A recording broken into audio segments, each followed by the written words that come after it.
Hi, this is Bartek from Your Door to Amazon. Today my guest is Powell Roblewski. Hi, Powell. Hello. Powell is the owner of the SEO agency Kwiatkija, and today we will talk about Amazon, Google, SEO, and SEM in everyday use. I warmly invite you all. Bartwame Piakowski warmly invites you to the podcast Your Door to Amazon.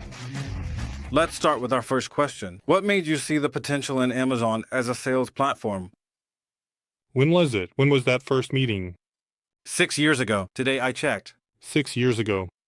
When? I met Kuba at training. Kuba told me a bit about your story.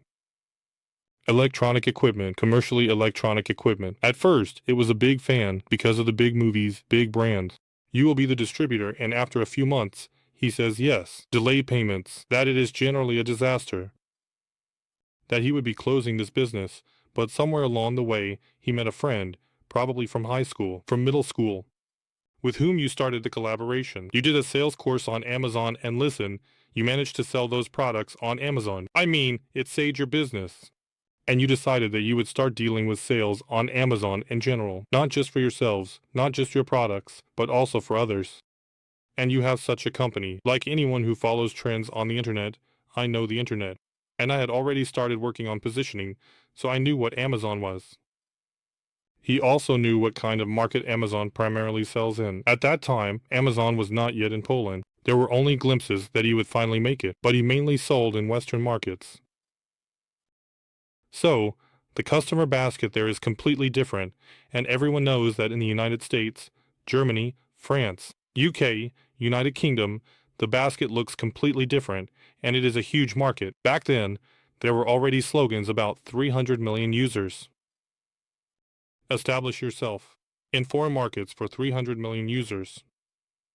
And that made me, since I was already involved in positioning and knew the costs of positioning a website in Poland or abroad, I thought it was worth coming to you, talking to Kuba, and offering my services. That's how our story began. I remember being in a room like this, more or less, with boxes.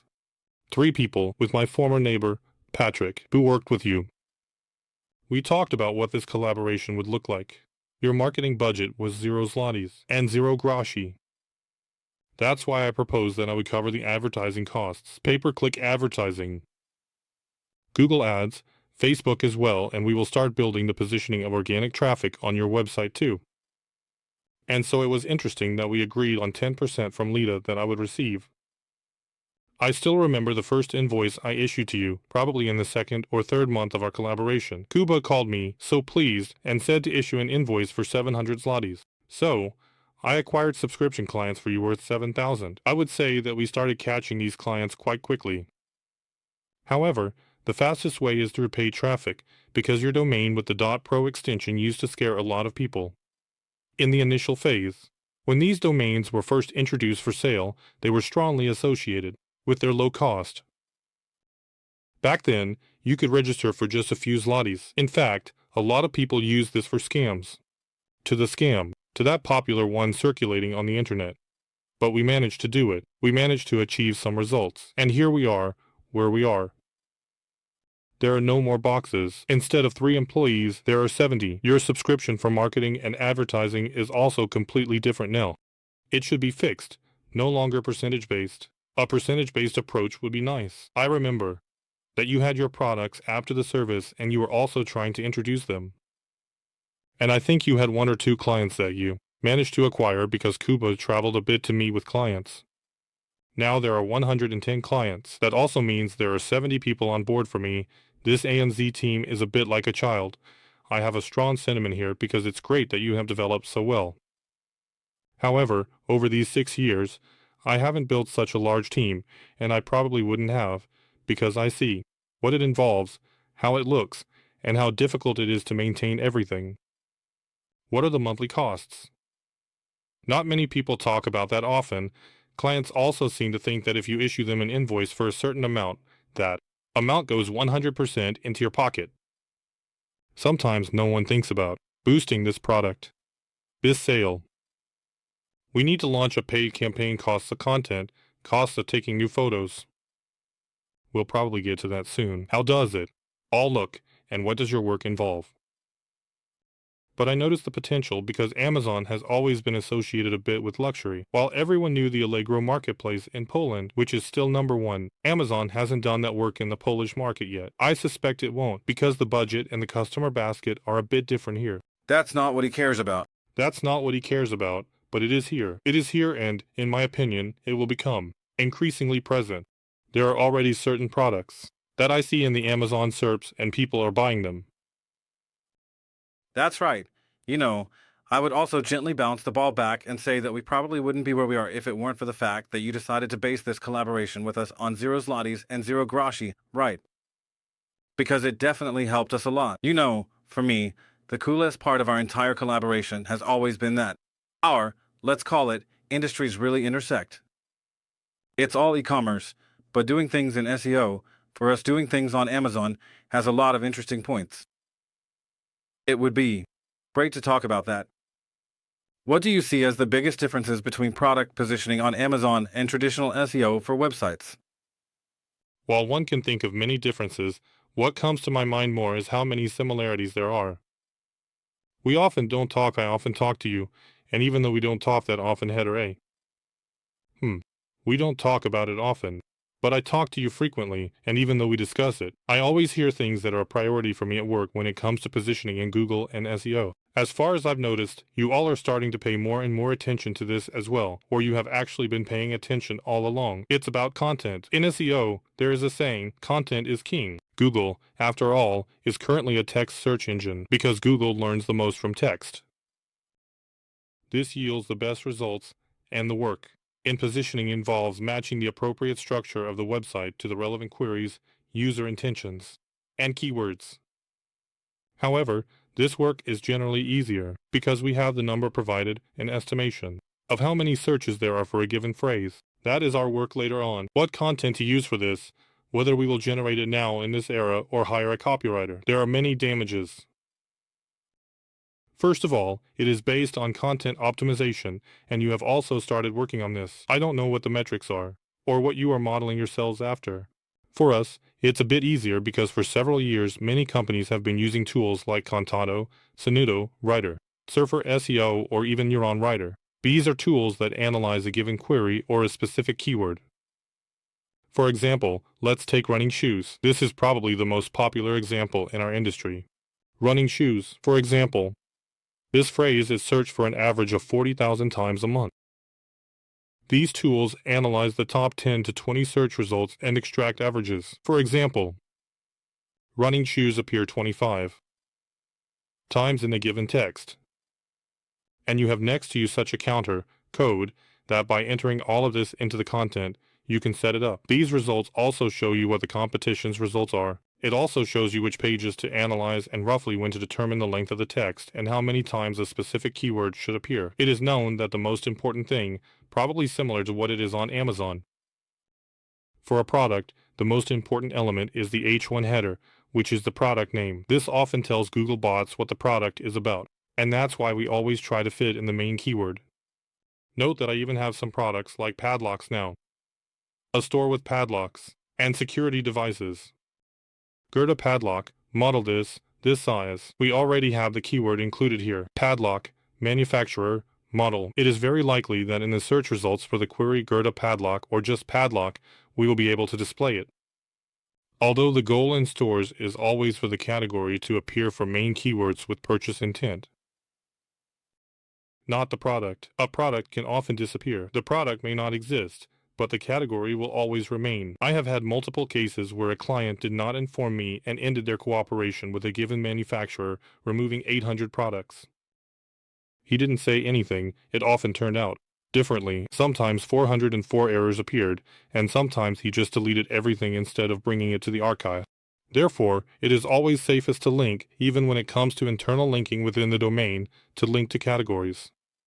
In this category, we can also pack in significantly more content because on the product page we can't afford to stuff in 5,000 to 6,000 characters. For example, it takes a lot to achieve a good content score for the product. The purchasing intent is important. If a customer lands on the product, they should read those 4 sentences. They won't look at the specifications, but they need to make a purchase.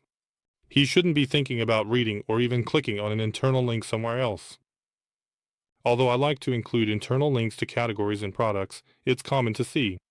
I don't know if you encounter this on Amazon as well. Content being copied. This often results from the user's lack of knowledge. They see that your product is displayed at the top. When he uploads to his product listing, he often doesn't feel like writing much. He has no idea about it. So what does he do? He copies. If he copies from Google, he will copy with our link. At least we have the comfort that someone automatically created a do-follow link for us. An extra task. Thanks to this, I once acquired some really nice links because Empik is a marketplace, and they also sell this. When Empik pings, I think my client even went on Empik with his products, and Empik copied the descriptions of his products from the website. Thanks to this, in one of the months, I see that we are getting several links from Empik. And this is a large domain with a high domain rating and a lot of traffic, and it definitely gets the job done. Plus, there were also a dozen or so hucksters who immediately copied from the PIK side with our link. What you are saying is quite an interesting situation because many of the mechanisms you mentioned are happening on Amazon, or Amazon is evolving in that direction. You mentioned that you use artificial intelligence. There is also more and more of this artificial intelligence on Amazon. In fact, there is a lot of it. Here is quite an interesting fact. You generally told me about something called search intent on Google, and on Amazon, it is a relatively new concept called buyer intent, which emerged around October 2023, roughly speaking. It came about in the third year, more or less. This coincides with the moment when GPT chat emerged and all the possibilities related to artificial intelligences and content understanding. All right, we have Amazon. We have these similarities. You mentioned that Poles turn to Amazon when they want to enter cross-border sales, when they want to sell abroad. And tell me, since you deal with, not just deal with, you handle SEO and SEM, you create websites, you position these websites, what do you think about mechanisms or applications like Shopify, which support building such links, creating such websites, such stores? Does it make sense? At what stage should people who sell on Amazon, for example, or on other marketplaces, do this, and how should they approach it? When it comes to Shopify and how I should view it as someone who also serves clients from a SEM perspective, I always approach it with the mindset that I do not limit myself to just SEO. SEO is great. I am passionate about SEO.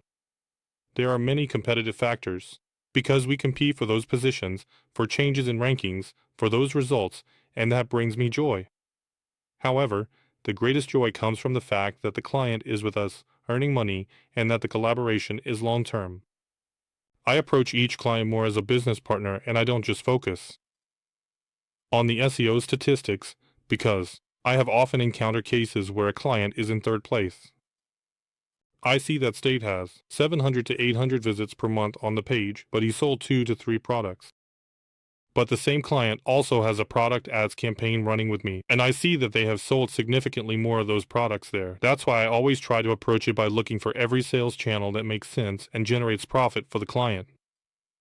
And each of us tries to lead in the team. I personally do not manage ads directly for clients. In my team, Magda handles this on a daily basis, and in my opinion, that is always the best solution. If someone spends X hours for X months or X years, like Magda, doing only and exclusively ads, then I am a specialist, and I always entrust her with that thesis. We establish a strategy, I have contact with the client, I pass on all the information, but she is the one who tries to adjust the advertisement so that it makes sense and generates revenue. Although I have been trying to refresh my ads a lot lately and even test them out for myself. But for me, Shopify is a store. At least based on the contact I've had through my clients, they started very quickly and set up a store that was configured and heavily focused on sales. This was through pay-per-click campaigns, for example, Google Ads. And it worked. When it comes to SEO, it is still very limited, and we have such editing capabilities, even in terms of ease, as it was on websites such as on WordPress, or even in some SaaS platforms like Shopper. Yet Shopify improves all those usability aspects related to SEO. I think they could shake things up, but I say, it's the fastest start in my opinion. And we can always diversify later, if our Shopify store is selling. And all this sales we have from paid traffic, so why not acquire organic traffic? Why not give ourselves time for it to start building up in the meantime? I always manage to get through it. That's why even the idea of Amazon seemed the most rational to me, considering the costs involved in entering positioning, especially in the German market. Of course, we also had to meet all those requirements on Amazon. This included registering the company, VAT, and similar matters. Accounting, shipping model, arrangements. It also costs you time, but I believe that Amazon has always been easier and much faster. I always give my clients from Poland the example of how easy it is to start on Allegro, how quickly in Poland, and Amazon is the market for Germany, to quickly start either in the United States or in another market. I also think Shopify has its advantages and disadvantages. It is not yet very popular in Poland, although I see more and more inquiries. Due to the fact that even recently, when he watches YouTube, there is a lot of material related to dropshipping. And a lot of people start dropshipping precisely through Shopify. In my opinion, it makes sense.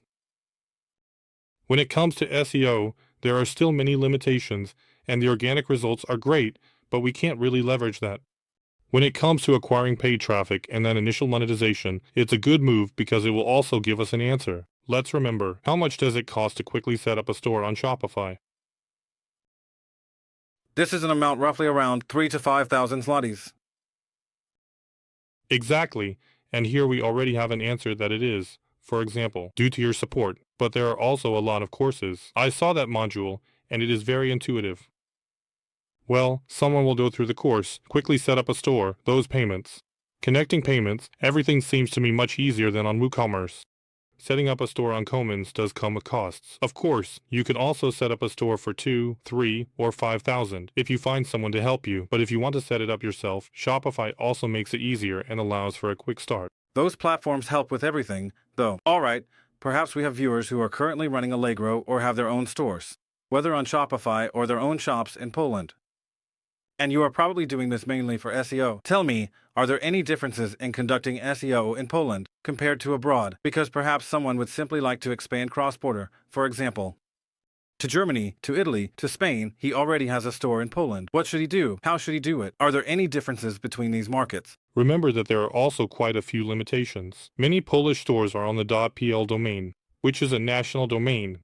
It is difficult to position a domestic PL domain in the German market. Another thing is that the user's intention, we say once again, is that Germans try to buy from Germans, not necessarily from Poles. It's just like if you were to position yourself now, you would manage to position yourself, or you would click on an ad for a store on the RU domain. For example, where in the footer there would be data about Bucharest, this company, even though you clicked, meaning that the ad is okay, or the organic results suggested to you that this store ranks high for a given product, you might still wonder if it turns out that this product won't arrive to you soon because you have certain concerns. I often suggest it to companies operating in the German market. For example, you know what, Wrocław. Cool, you have Breslau listed as well. That's fine, right? But you are a Polish company. For a German, it may not necessarily be the case that he will buy from you. Remove it from the ratings. Let it be in the terms and conditions because it has to be. It must be in the privacy policy. But you have a German language site, so that should be the priority. Or we have a top-level domain. Let it be COM, EU, and similar. With such an international domain, by adding a language version, we are able to position ourselves in every country. Alternatively, we can switch to a purely country-specific domain. When you start a business and have, for example, AMZ Team Pro, there wouldn't be a problem adding another language version and trying to expand into Germany. But for example, you create the domain amzteam.de. This domain is already targeted specifically at the German-speaking market, so the first cost is a new website. It often comes up. It's this Polish company. And what if this is just a translation? Well, okay, that will limit us with this translation. So, can you build websites simultaneously for the Polish market and for all of Europe? Yes, if we have a top-level domain, whether it's COM, EU, or even like yours Pro, we can establish ourselves in other markets. However, when it comes to translations, it works differently and ranks differently. Some people translate this with an automatic plugin, and sometimes it works, sometimes it yields a result, but Google prefers unique content. It is also good to write new content for a specific subpage through Nativa. In your service areas, often each service company has several subpages related to their service offerings. These are not large websites, so the costs won't be that high. Additionally, in the age of AI, whether it's for editing, these amounts have really decreased. Because in the past, to enter a foreign market, for example, A store in Poland would have a good result for 3,000 ZL. He found an agency that uses the budget rationally, is smaller, has low costs, and charges 3, 4, or 5,000. A few thousand zlotys really delivers a decent result for the client in Poland when it comes to organic traffic. In Germany, let's remember that the costs, they grow a lot, right? For this reason, yes, we had to look for a copywriter with the German language. He no longer had the same rates. He always offered a higher rate, right? For example, we can buy good content for 15 PLN per 1,000 characters. We can buy it for 25, and we can also buy it for 50. There are differences, but German content has always been more expensive. Also, supplementing the content on the website, translating it, was associated with costs, as well as link building. There is a myth that links from Poland do not work for German links. In general, links work, whether they are from Poland or elsewhere.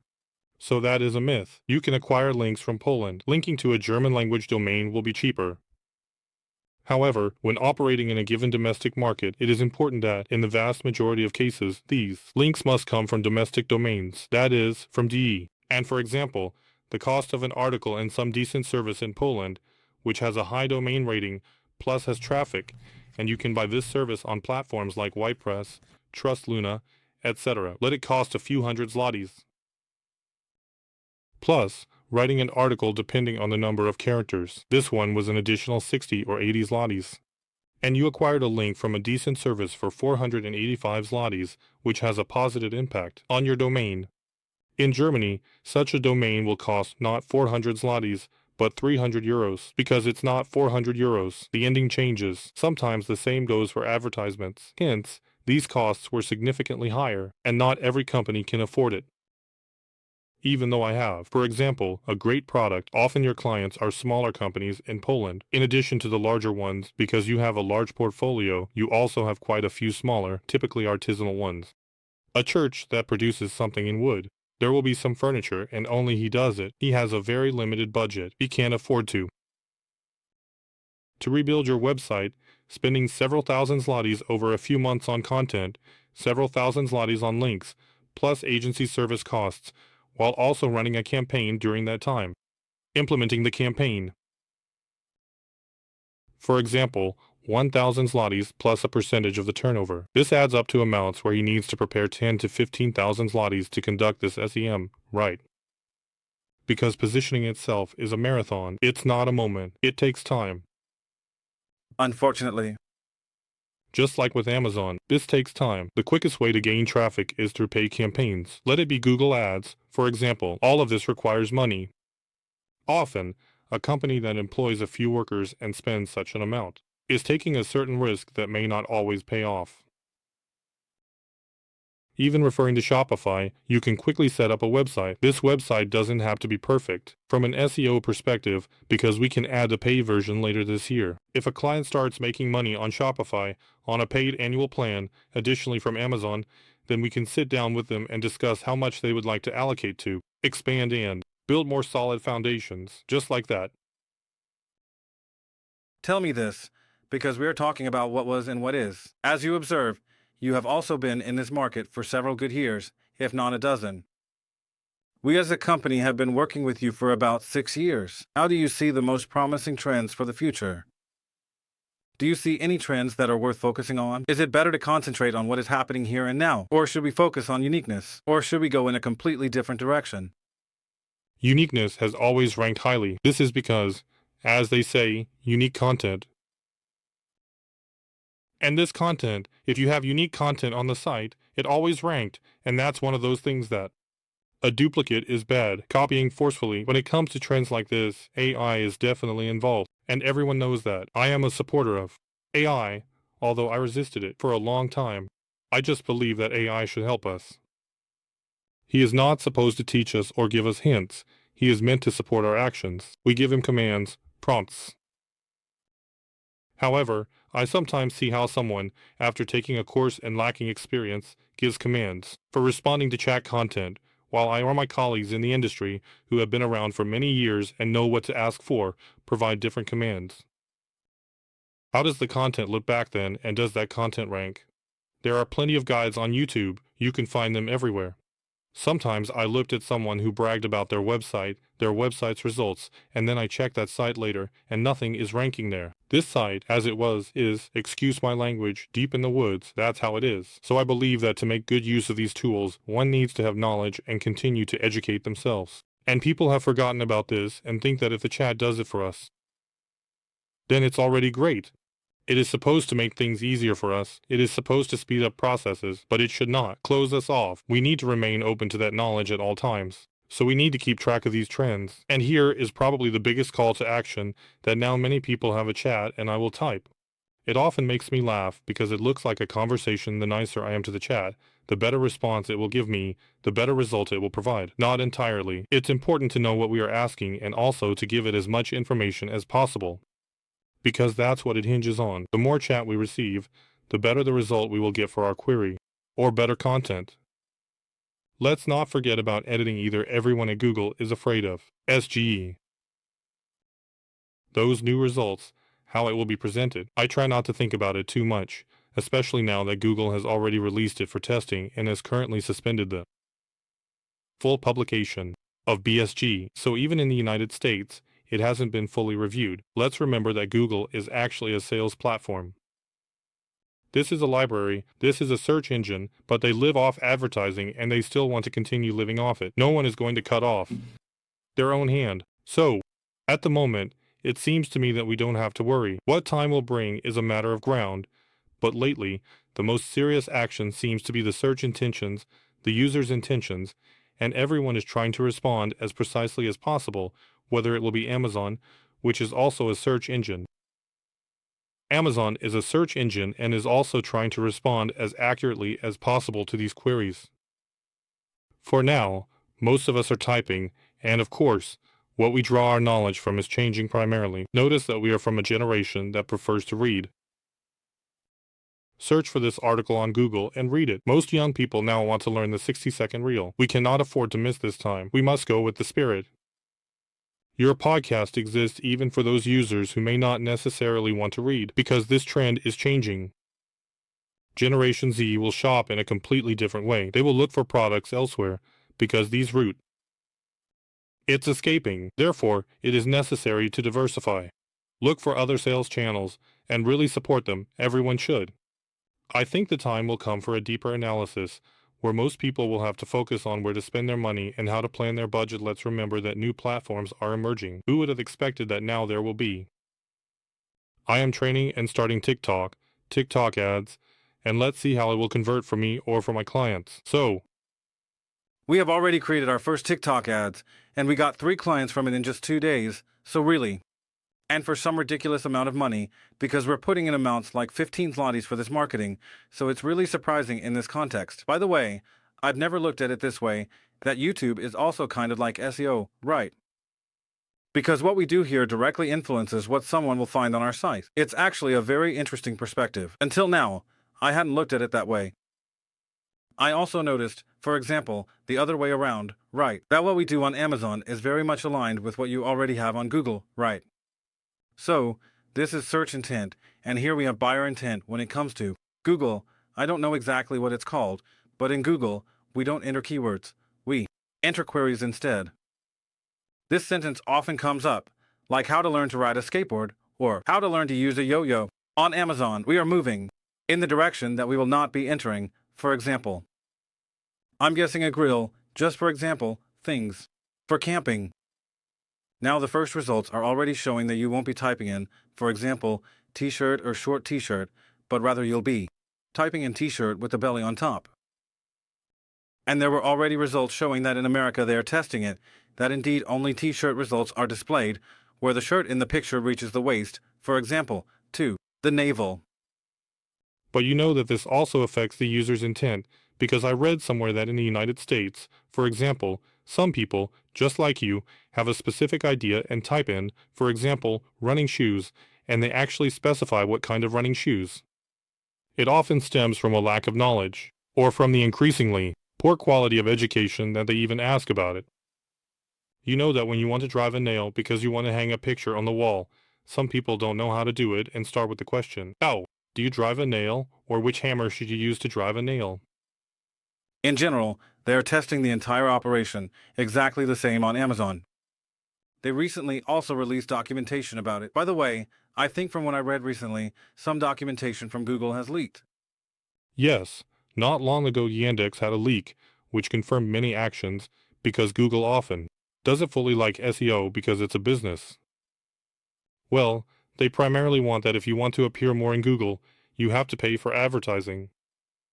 And here, the organic results are also stealing from them a bit. They're trying to fight this and often engage in disinformation. For example, a few well-known people in the SEO world inform us from Google that, for instance, this factor that we pay attention to no longer works. We know that if this man said it doesn't work, then it does work and we need to do it. But this is such misinformation because, as you know, SEO itself, website optimization, we do it according to most of Google's guidelines. And we also conduct analyses and observations to see what is at the top and which pages are favored by Google. But most of the information and knowledge we draw from their guidelines, as they provide certain directives regarding the implementation and structure of websites. So, this is something to pay attention to as well. Have you read that documentation? Because I downloaded one file, and it's, I don't know, hundreds of pages. Many people have already made a summary like this. You can ask AI. Yes, it made a shortcut, so I took advantage of the shortcut. Okay, great. It's really nice to have insight into what's under the hood. Somewhere, it is said that what is on Amazon is indeed very closely related to what is on Yandex. My friend also mentioned that the whole AWS engine of Amazon is basically based on a free application that used to be available, and generally, this algorithm, because it is actually based on the A9 algorithm, right? When you type a9.com, it takes you to Amazon. Amazon once bought the company that created it, and it was developed based on open source, so generally, at this moment, it is very difficult to find any information that will give you exactly what is under the hood of the entire engine. So it is said that it is probably very similar to what was just on Yandex. It is on Google, just with certain accents placed in different places. So, at the beginning of our collaboration, you said that positioning on Google and positioning on Amazon is like a disabled version of Google. There were still many things that were very clear, just like positioning did a dozen years ago. This industry was just beginning to build itself in the Google search engine. Well, Google used to show on all the pages. At the top you had a metric, PageRank, and it showed you how the moves were trending. This made it much easier for you to acquire links, because when you saw a forum that had a high PageRank, you knew that a link from that forum to your site would create significant value. There used to be a principle of quantity over quality. Now it's completely the opposite. In the past, the more, the better. You linked it, and it just went up. Then, they slowly started removing everything. Big algorithm changes like Penguin and Panda came along, which brought a lot of order there. A few years ago, most businesses were failing. Now, it looks completely different. Now you can produce hundreds of thousands of sentences if you harness artificial intelligence. There are a lot of cases where websites are built to attract hundreds of thousands of visitors per month, but often this traffic drops off very quickly after the next update. On average, something happens every month, and every quarter there is something more substantial. So I have always approached Google a bit like a guy who thinks sensibly. Just like many things may seem suspicious to you, like a neighbor who used to drive a Fiat and suddenly drives a Ferrari without working, you might think that something must have happened in their life. It could be that they hit it big with crypto, or maybe something is not right. It's a bit like this with Google. It observes and, it values consistency more. Even the growth of content, how it increases from month to month. You have a regular schedule, meaning you publish every month, update the content on the site, and add content to the blog. With any change, update, or algorithm shift, you replace the old content with new. This is regular for him because you work on your domain, on its authority, and on your business. It's like even responding to reviews and similar things. All of this builds some credibility. And the page that suddenly appears and suddenly is all over the place. And it doesn't look natural like that. Suddenly links appear. And right away, because just link building itself is not entirely white hat. This is black hat. In an ideal world of Google, it was supposed to be that you wrote this article for the AMZ team. This article is beautifully factual and is written like that of an expert. You describe the given topic, and it appealed to someone from another side.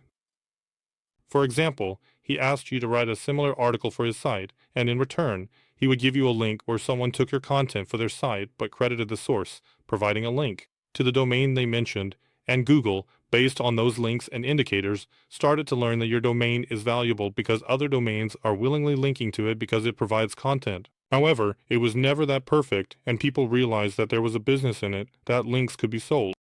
Buying links is not entirely legal according to Google. That's why many people used to be concerned, because now we are required to label what is a sponsored article. Sometimes it is a partner's material, if you see it on certain platforms. In 90% of cases, these are purchased links that help us build the authority of a given domain or influence its position in Google search results. However, this is not entirely white hat. The world of Google was supposed to be perfect. That's how they perceive it, but we know how it really is. Well, it's the same on Amazon. At one point, for example, there was a situation where adding to the cart was heavily rewarded. You didn't have to make a purchase. All it took was for people to come in and add items to their carts. So what did the Chinese do? They hired farms of people who added things to the cart. And just from one day to the next, there were some brands like Samsung, and then some other Xiaoping would pop up, and he was simply ranked higher just because that one value was added. This is exactly the mistake when I have the impression that someone in the algorithm decided to give certain values too much weight and suddenly people start to exploit it. Because today it is still the same, except that a red flag has been put in place, so if suddenly you have a lot of clicks in a short period, it's as if the buffer gets overloaded and no more of those clicks are taken into account. For example, this is how it is with us regarding reviews. On Amazon, if you have a product and it has an average rating, for instance, in the category, you have 2% of reviews, and suddenly your product has 80% of all purchases as reviews, Amazon automatically blocks the ability to leave reviews on that product. I'll tell you that in Google, there are often such surprises where some algorithm was supposed to work well, even better for intentions, and suddenly, these websites come out of nowhere that. Yeah, at one point, one of the Polish companies started testing AI very intensively, and they didn't even bother with editing. What has been generated is a high content score. The indicator is at maximum. Over time, it will drop. We have many editing options. This is precisely what the industry requires. Constant analysis and keeping an eye on the competition to see what everyone is doing. In everything, both on-site, meaning what happens on the websites, and off-site, meaning what happens outside the site, linking is fundamental, as these are the foundations of SEO. The influence on the Google algorithm consists of over 200 factors. Some we know, some we rely on, and some we can only guess at because it's never completely clear. However, the foundation is indeed content and link building. These two things. There are many other factors. But as I said, it becomes clear through experience. SEO initially seems very simple. When I completed my first SEO course, I said, easy, give me the cash. We're doing it because there's big money there. I'll gamble and make it happen. Over time, however, I gained humility. Well, I like to approach this with humility. I enjoy analysis because I know how it is. I know what the competition is like. I know how many people are involved in SEO. I also know who to keep an eye on over time. I have a few people on my list that I often try to find something they're doing.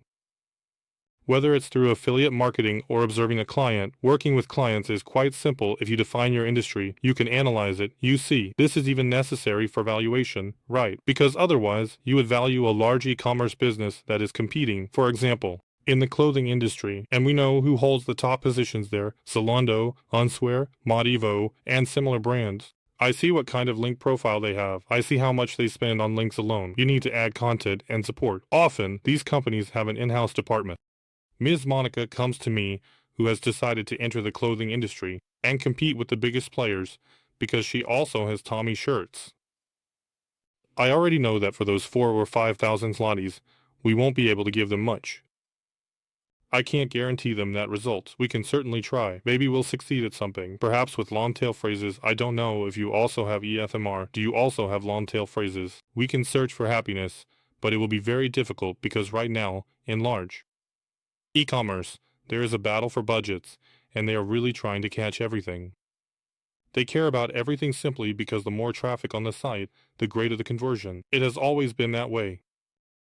Well then, how do you see it? Nowadays, we have Kauflands, Amazons, Zalans, Answer, these large marketplaces, and they are all linked on Google. How do you see the future of Google considering these companies are able to flood the entire industry with money. And really, that Ms. Monica you mentioned at one point, she won't have any leverage because at some point they will also target those long tails, those long phrases, probably with the greatest intent as well. But you can also build specialization. For example, I just started collaborating with this lady because I received an opportunity related to Indian clothing, like those Aladdin pants, some kind of shawarma. I've already learned a bit about keywords and what those pants are called differently. For me, they were pants with a high rise, but it turns out they are harem pants or Aladdin pants and similar styles. And we started building that visibility after the second month of collaboration. It's already somewhere in the top 10 for those phrases that have about 2,000 searches. We are building the entire domain in Indian handicrafts. All categories, such as Indian clothing and yoga clothing, are phrases that have 2,000 to 3,000 queries. This is how we will build all categories, descriptions, and later the blog.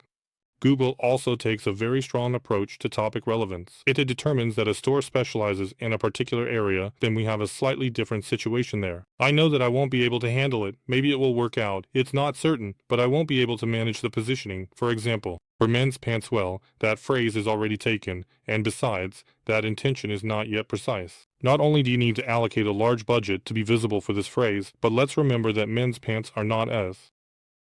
In general interpretation, it is better to position oneself more specifically for that exact offer and seek success there.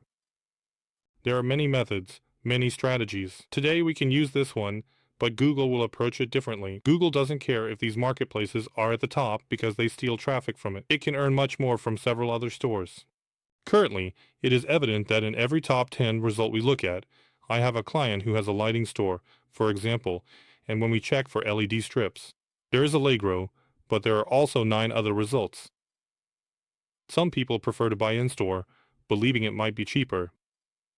Some users are also leading marketplaces due to the commissions, or they try to be on both sides. It's true, they are sellers. Since it does have some sales on Allegro, Allegro is attracting a lot of traffic. Allegro has also been expanding significantly for some time now. The amount of content they produce for the websites is really large, and this principle, the bigger can do more. They will allocate this, but for the time being, it makes sense to enter Google.